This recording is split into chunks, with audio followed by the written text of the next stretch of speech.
Hello friends, চলে এলাম নতুন একটা ভিডিও নিয়ে, নতুন একটা ব্লগ। তোমরা সবাই ভালো আছো আশা করছি। আমিও ভালো আছি। এখন এখানে গরম অনেকটা কমে গেছে, ওয়েদারটা বেশ ভালো। তো আজকে আমি করব পাতলা চিকেন। তো চিকেন তোমরা সবাই করো, বাড়িতে সবাই নানা রকমভাবে করো, তাও আজকে আমি একটু অন্যরকমভাবে করব এবং তোমাদের সাথে সেটা শেয়ার করব। তো চলো করা যাক। ফার্স্টে আমি চিকেনটাকে ম্যারিনেট করে নেব। তার জন্য নিলাম সর্ষের তেল, এরপর লঙ্কা গুঁড়ো খুব অল্প দেব, কারণ আমি কাঁচা লঙ্কা দিয়ে চিকেনটা করব। একদম অল্প করে দিচ্ছি, কালারটা একটু যাতে আসে। দেখো কয়েকটা কাঁচা লঙ্কা, এগুলো একটু শুকিয়ে গিয়েছিল, তো শুকিয়ে গেলেও বেশ ভালোই ঝাল হয় এগুলো। তো এগুলো আমি অর্ধেক করে দিয়ে দিলাম।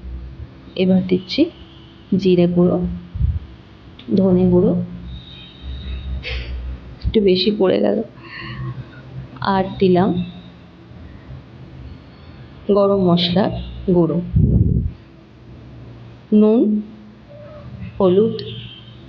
আর আমি জিঞ্জার গার্লিক পেস্টটা খুব অল্প দেব, কারণ যেহেতু আমার এখানে শিলনোড়া নেই, আমি সব আদা রসুন গ্রেট করে করবো, তাই অল্প জিঞ্জার গার্লিক পেস্টটা দিয়ে দিলাম, যাতে একটু গ্রেভিটা ভালো হয়। এবার আমি সব ভালো করে মেখে নেব। মেখে নিয়ে এটা চাপা দিয়ে দেবো। আধ ঘন্টা থেকে 1 ঘন্টা এটাকে চাপা দিয়ে আমি রেখে দেবো।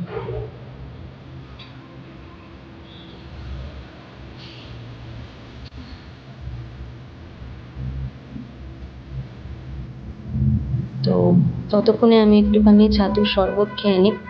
খুব খিদেও পেয়ে গেছে, আজকে সকালে ব্রেকফাস্ট করা হয়নি। তো চলো একটু ছাতুর শরবত করে নিই।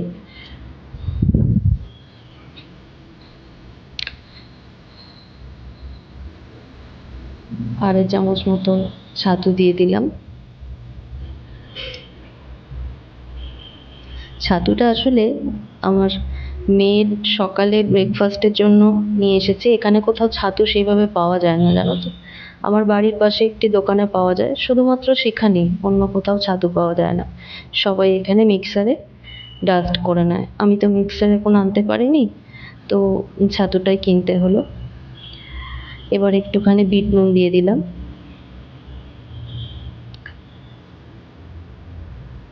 সকালবেলা মেয়েটাকে ছাতুটা দিই, অনেকক্ষণ পেটেও থাকে আর খাওয়াও উপকার।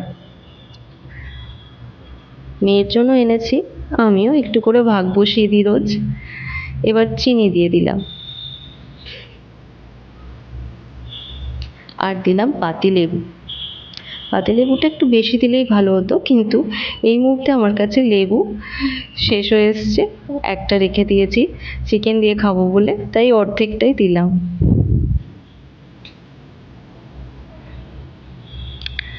আর দিলাম এটা জলজিরা পাউডার। এটা ওই ছাতুর প্যাকেটের ভেতরেই ছিল, জানো তো, 2খানা জলজিরার পাউডার ছিল। তো ভাবলাম জলজিরার পাউডার দুটো দিয়েছে যখন, এটা একটু ট্রাই করেই দেখি ছাতুর শরবতে দিয়ে। ভালো তো লাগবে নিশ্চয়ই, নাহলে দিয়েছে কেন। মেয়েকে তো এত কিছু করে দিই না, ওকে সকালবেলা প্লেন চিনি আর অল্প করে নুন দিয়ে একটু মাখো মাখো করে খাওয়াই। তো সেই কারণে জলজিরা পাউডারটা আমি শরবত দিয়ে খেলাম। এই যে আমার ছাতুর শরবত রেডি। তো চলো, এবার ম্যারিনেট হয়ে গেছে, প্রায় 1 ঘন্টা হয়ে গেছে। এবার আমি কড়াই বসিয়ে দিলাম। কড়াই নয়, কুকার। তেল দিয়ে দিলাম। আমি সাদা তেলেই সাধারণত রান্না করি। সর্ষের তেল আনা থাকে, কয়েকটা জিনিসে সর্ষের তেল না দিলেই হয় না, সেগুলো দিয়ে দিই, নাহলে আমি সাদা তেলেই রান্না করি। তো তেল দিয়ে দিলাম, খুব বেশি তেল দেবো না। আলুগুলোকে একটুখানি নুন আর হলুদ দিয়ে লাল করে ভেজে নেব। আমরা একটু বেশি আলু খাই, চিকেনে বলো বা অন্য যে কোনো রান্নায় বলো, সেই জন্য এতটা আলু। তোমরা হয়তো অনেকেই ভাববে যে এইটুকু চিকেনে কত আলু। হ্যাঁ, আমরা সত্যি একটু আলুটা বেশি খাই। এবার তেলটা দেখো আমার গরম হয়ে গেছে, আলুগুলো দিয়ে দিলাম।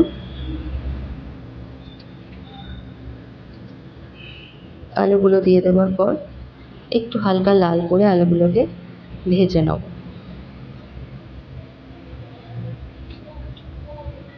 কুকারের ঢাকাটা একটু দিয়ে দেবো চাপা, তাতে একটু তাড়াতাড়ি আলুটা ভাজা হয়ে যাবে আর বেশ ভালো লালও হয়ে যাবে।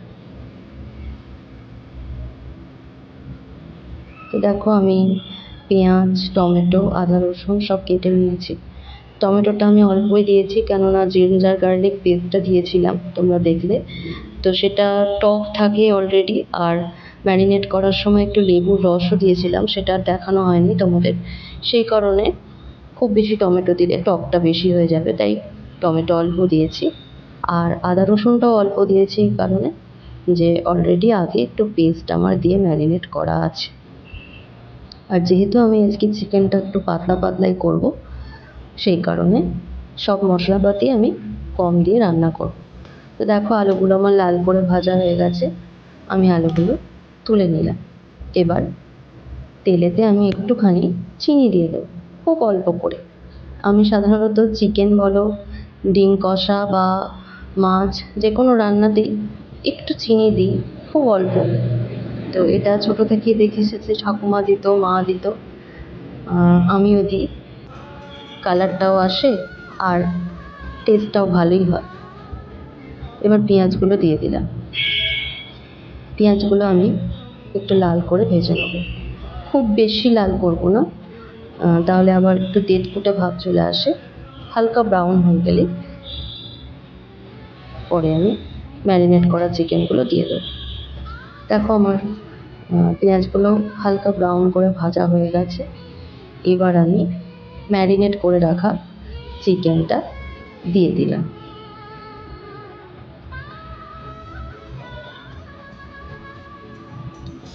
চিকেনটা যেই পাত্রে ম্যারিনেট করে রেখেছিলাম, এটার মধ্যে কিন্তু অনেকটা মশলা লেগে রয়েছে, তো সেই কারণে যখন জল দেব, গরম জল দেব অবশ্যই, সেই গরম জলটা এই পাত্রে আর যেটাতে আমি আলু, নুন, হলুদ মেখেছিলাম সেটাতেও অনেকটা হলুদ নুন লেগে আছে, সেই দুটো পাত্রে ডিভাইড করে দেবো। তারপরে গরম জলটা দিয়ে দেবো, তাহলে মশলাগুলো সব চিকেনের মধ্যেই চলে যাবে, নষ্ট হবে না। চিকেনটাকে একটু কষে নিলাম, খুব বেশিক্ষণ কষবো না, অল্প একটুখানি কষে নিলাম। কষে নেওয়ার পর এবার আমি জলটা দিয়ে দিলাম। হ্যাঁ, আগে আলুগুলো দিয়ে দেবো, আলুগুলো দেওয়ার পর জলটা দেবো। দেখো আমরা একটু বেশি আলু খাই। তোমরা ভাবছো এতটুকু চিকেনে কত আলু, সত্যি আমরা একটু আলুটা বেশি খাই। এবার আমি জল দিয়ে দিই।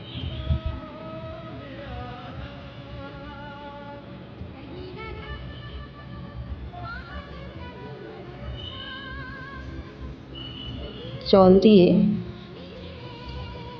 একটুখানি নাড়াচাড়া করার পর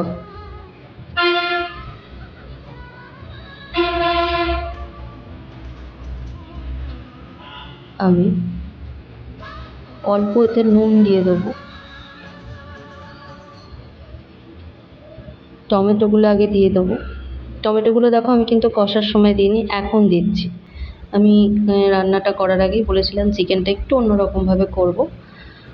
নুন দিয়ে দেবো, নুনটাও অল্প দিলাম, কেননা আলু ভাজার সময় নুন দিয়েছিলাম আর চিকেনটা ম্যারিনেট করার সময় নুন দেওয়া ছিল, তাই নুনটা অল্প দিলাম।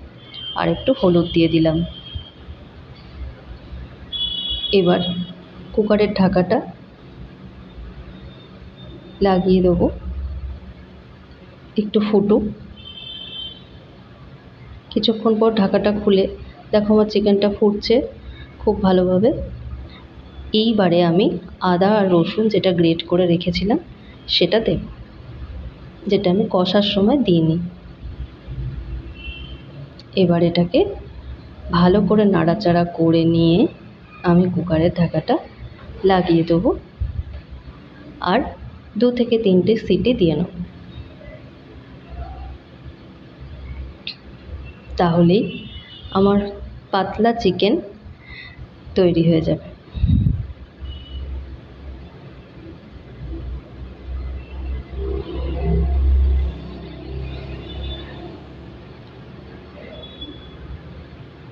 ঢাকাটা খুলে দিলাম, 3টে সিটি হয়ে গেছে এবং দেখো আমার পাতলা চিকেন তৈরি হয়ে গেছে।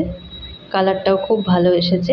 জানি না খেতে কেমন হবে, পরের দিন পরের ভিডিওতে তোমাদের জানাবো। আজকের মতো টাটা, সবাই ভালো থেকো।